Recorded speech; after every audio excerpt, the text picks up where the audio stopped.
পুরাতন মালদার আদিবাসী নাবালিকা ছাত্রীকে খুনের ঘটনায় সোমবার দুপুরে পরিবারের সাথে দেখা করতে এলেন রাজ্য শিশু সুরক্ষা কমিশনের চেয়ারপারসন তুলিকা দাস। সঙ্গে ছিলেন শিশু সুরক্ষা কমিশনের অ্যাডভাইজার সুদেশ নারায়।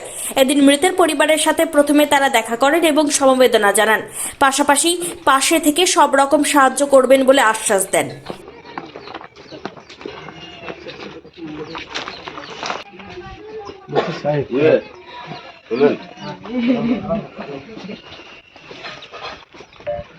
আমার একটু ওই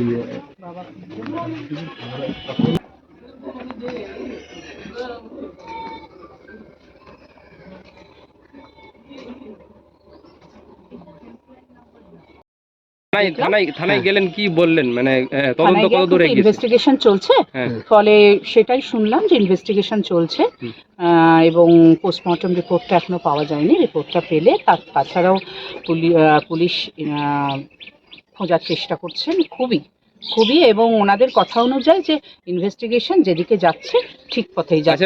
ওনারা খুব আশা করছেন যে খুব দ্রুত ওনারা লক্ষ্যে পৌঁছতে পারবেন। মালদা মেডিকেলে কোনো কিছু আমরা জানি, রিপোর্টটা পোস্টমর্টম রিপোর্টটা আমরা পাইনি, এক্ষুনি তো এইভাবে বলতে পারবো না।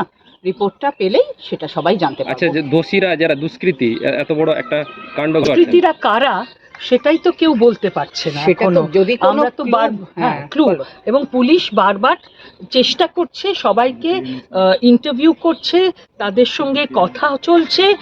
ওরা কেউই, আজকে আমরাও যে এখানে এলাম, এখানে পরিবারের কেউ বলছে না, সবাই আত্মীয় বলছে যে আমরা বন্ধু আত্মীয় সব একসঙ্গে নাচ গান করছিল, কখন চলে গেছে কেউই সেটা বলে উঠতে পারছে। পরিবারকে কি আশ্বস্ত করলেন? পরিবারকে সেটাই বলেছি যে ডেফিনেটলি আমরা চাই যে শাস্তি হোক, এবং আমরা পুলিশকেও মানে যথেষ্ট ভাবে বলছি যে তারা যেন যত তাড়াতাড়ি ইনভেস্টিগেশন বা তদন্ত করে দোষী সাব্যস্ত করে, কারণ এক্সাম্পলারি শাস্তি দেওয়া দরকার। পুলিশ বলেছেন যে তারা ঠিক পথেই যে এগোচ্ছেন বলে তারা মনে করছেন এবং তারা আস্তে আস্তে তদন্ত গুটিয়েও নিচ্ছেন। সুতরাং আমরা আশা রাখতে পারি যে খুব দ্রুত আমরা দুষ্কৃতীদের কারা দুষ্কৃতী তাদের চিনতে পারবেন পুলিশ, এবং আমরা জানতে পারবো এবং তাদের যথাযোগ্য শাস্তির ব্যবস্থা হবে। Wicked Unleashed.